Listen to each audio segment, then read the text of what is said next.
What began as a House resolution condemning anti-Semitism morphed into a 7-page document condemning anti-Muslim bigotry, along with a whole host of other bad behaviors. It all started when freshman Congresswoman Ilhan Omar, one of 2 Muslim members of the House, suggested lawmakers who support Israel are pledging allegiance to a foreign country, something many lawmakers found deeply offensive. We are having this debate because of the language of one of our colleagues, language that suggests that Jews like me, who serve in the United States in Congress and whose father earned a Purple Heart fighting the Nazis in the Battle of the Bulge, that we are not loyal Americans?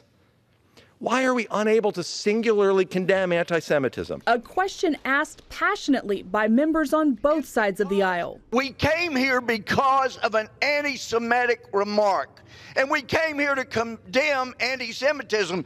But this resolution, as changed up over the last hour, now condemns just about everything. Along with anti-Muslim rhetoric, the resolution condemns past white extremist attacks on African Americans, bigotry against Latinos, Native Americans, Asian Americans, Pacific Islanders, other people of color, Jews, Muslims, Hindus, Sikhs, the LGBTQ community, and immigrants. We left out the Church of Jesus Christ of Latter-day Saints. We left out Wiccans. We left out Jehovah's Witnesses. We left out disabled people who are often discriminated and had hateful things about.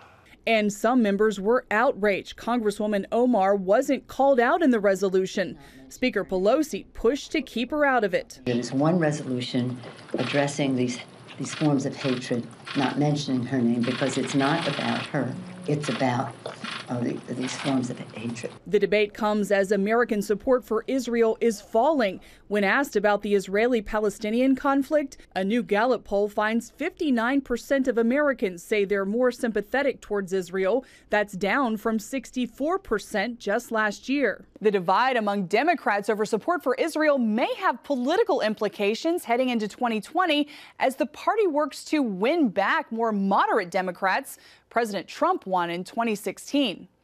Jennifer Wishon, CBN News, Washington. Well, here's the amazing thing about this story. Since the end of World War I, it's been America's foreign policy to recognize the right of self-determination for the Jewish people.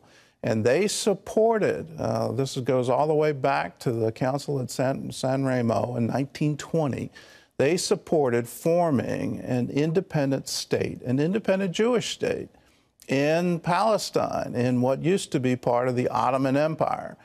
So the Ottomans ruled it. They lost World War I, and from that point forward, the British mandate was established, and that mandate was to create a Jewish state. So it's been part of our foreign policy for almost 100 years. So you look at this, and now you have a newly elected member of Commerce saying it's unpatriotic, that somehow or other you're pledging allegiance to a foreign power if you support Israel. And the House of Representatives can't come to their senses and say we need to condemn this, and this is anti-Semitism.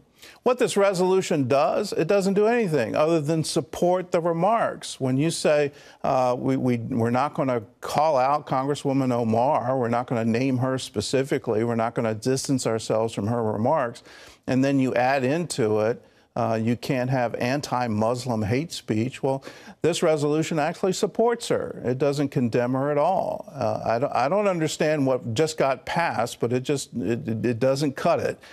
And in our foreign policy, we have recognized Israel. We have recognized Israel's right to exist. And anything that opposes that has not been in any part of the American conversation for 100 years.